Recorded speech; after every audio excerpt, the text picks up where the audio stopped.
का हमने किया था गरीब व्यक्ति गरीब क्यों है, उस जो निर्धनता का दुष्चक्र है उसको एक्सप्लेन किया था। तो आज जो इकोनॉमिक्स का क्वेश्चन है वो ये है कि जो देश का सर्वोच्च बैंक है आरबीआई, केंद्रीय बैंक है, उसके पास पावर होती है नोट छापने की। करेंसी जो भी जारी करता है वो आरबीआई करता है। तो जब हमारे देश के पास आरबीआई है वो नोट छाप सकता है, तो वो नोट छापकर, अनगिनत नोट छापकर अर्थव्यवस्था में सर्कुलेट क्यों नहीं करता, ताकि जो देश की गरीबी है वो दूर हो जाए। क्यों हम वर्ल्ड बैंक से या अन्य बैंकों से उधार लेते हैं? तो क्वेश्चन का जो आंसर होगा वो ये होगा कि किसी भी वस्तु या कोई भी ऐसी चीज़ है, चाहे वो मुद्रा ही क्यों ना हो, उसकी जो वैल्यू है, कीमत है, वो डिपेंड करती है कि उसकी मांग कितनी है और सप्लाई कितनी है। सिंपल लैंग्वेज में मांग का मतलब ये होता है कि आपको उसकी ज़रूरत कितनी है, आप उसकी कितनी डिमांड कर रहे हो, और सप्लाई का मतलब है कि वो कितना अवेलेबल है। तो सबसे पहले हमें ये समझ लेना चाहिए कि हम किसी वस्तु की मांग क्यों करते हैं। हम पैसे की मांग क्यों करते हैं?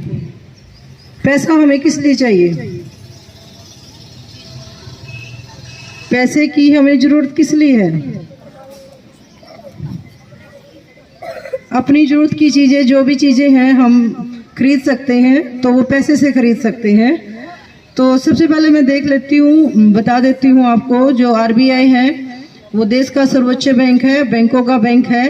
बैंकों का बैंक होने का मतलब यह है कि जिस तरह हम अपने पैसे बैंक में जमा करते हैं और उधार की जब हमें ज़रूरत होती है तो बैंक से उधार लेते हैं, तो सेम जो बैंक है, कोई भी बैंक है, चाहे वो पीएनबी बैंक है, कोई अन्य बैंक है, अगर उसे उधार की ज़रूरत है तो वो आरबीआई के पास लेता है पैसे, और जो एक्स्ट्रा पैसे जमा करवाने होते हैं तो भी वो आरबीआई के पास जमा करवाता है। केंद्रीय बैंक है और वो सरकार का भी बैंक है। तो सरकार के पास जो भी प्रतिभूतियां हैं या जो विदेशी मुद्रा है, जो भी हम डॉलर वगैरह या दूसरी जो करेंसी है, उनके अगर हमने लेना है तो वो हम आरबीआई से लेते हैं, दूसरे बैंकों से हम नहीं ले सकते हैं। तो आरबीआई के पास पावर है कि वो करेंसी जारी कर सकता है। लेकिन सबसे पहले हमें ये देख लेना चाहिए कि जो हम पैसे की डिमांड कर रहे हैं, हम पैसे की डिमांड, डायरेक्ट डिमांड कर रहे हैं, वो हम पैसे क्यों लिए नहीं कर रहे हैं। मतलब हम पैसा चाह रहे हैं किस लिए? ताकि हमारी ज़रूरत पूरी हो सके। अगर पैसे से हम कोई चीज़ ना खरीद पाए तो पैसे की कोई वैल्यू नहीं होगी। हम पैसे को इसलिए चाह रहे हैं ताकि हम वस्तुओं को खरीद सके, जो हमारी ज़रूरत है उसको पूरा कर सके। यानी कि अगर पैसे के अंदर वो ताकत है जिससे आप अपनी आवश्यकताओं को पूरा कर सकते हो। तो जब मान लो आपके पास पैसा है और आप पैसे से वस्तु और सेवा को खरीदना चाहोगे, लेकिन आपके पास इतना पैसा है कि आप जितने मर्जी वस्तुओं को खरीद सको, आपके पास वो पावर आ जाती है जैसे ही पैसा आता है। अगर हम मान लेते हैं कि आरबीआई ने इतने पैसे, इतनी करेंसी जारी कर दी और सबको फ्री में पैसे बांट दिए, आपके पास, सभी के पास पैसे हैं, तो आप अल्टीमेट उस पैसे का करोगे क्या?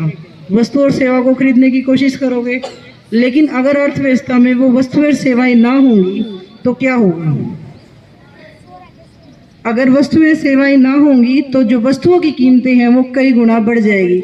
जो वस्तु आपको आज 5 रुपए में मिल रही है वो 500 रुपए में मिलेगी, क्योंकि खरीदार बहुत सारे हैं लेकिन वस्तुओं का निर्माण नहीं हुआ। सेम जो दूध घी का जो आज प्राइस बढ़ रहा है, वो रीजन यही है कि गाय भैंसे का काम कोई करना पसंद नहीं करता और दूध सभी को चाहिए।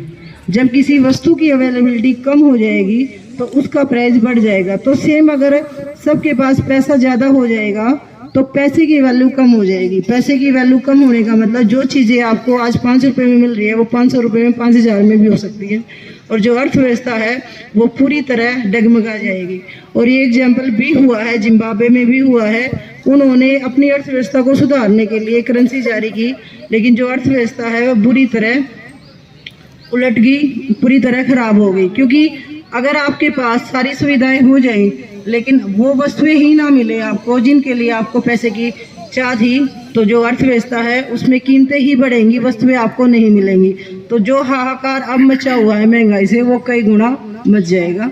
तो जब तक आप किसी चीज़ के योग्य नहीं हो और वो चीज़ आपको दे दी जाए तो उसका असर उल्टा होगा, सीधा नहीं होगा। वो वही होगा कि बंदर के हाथ में तलवार, तो उससे नुकसान ही नुकसान है और कुछ नहीं है। वैसे तो मैं इसको रिलेट करती हूँ भगवान से, कि जैसे हम ये बोलते हैं कि अगर भगवान के पास पावर है, सभी के पास, कि तो फिर भगवान किसी को कोई ना कोई कमी क्यों देता। किसी के पास पैर नहीं है, किसी के पास आंखें नहीं है, कोई बीमार है, कोई कुछ ना कुछ, कहीं ना कहीं कोई गरीबी है, कुछ ना कुछ है। तो वो भगवान गलत नहीं है, भगवान ने हमारी योग्यता के अकॉर्डिंग हमें वो सारी चीज़ें दी हैं। हम जैसे सक्षम है, तो आरबीआई भी अगर जरूरत से ज़्यादा पैसे अवेलेबल आपको करवाएगा तो अर्थव्यवस्था पर बुरा प्रभाव पड़ेगा। इसलिए पैसे ज़्यादा जारी नहीं किए जाते, क्योंकि पैसे की वैल्यू कम होगी और महंगाई ज़्यादा होगी। आज के लिए इतना ही, धन्यवाद।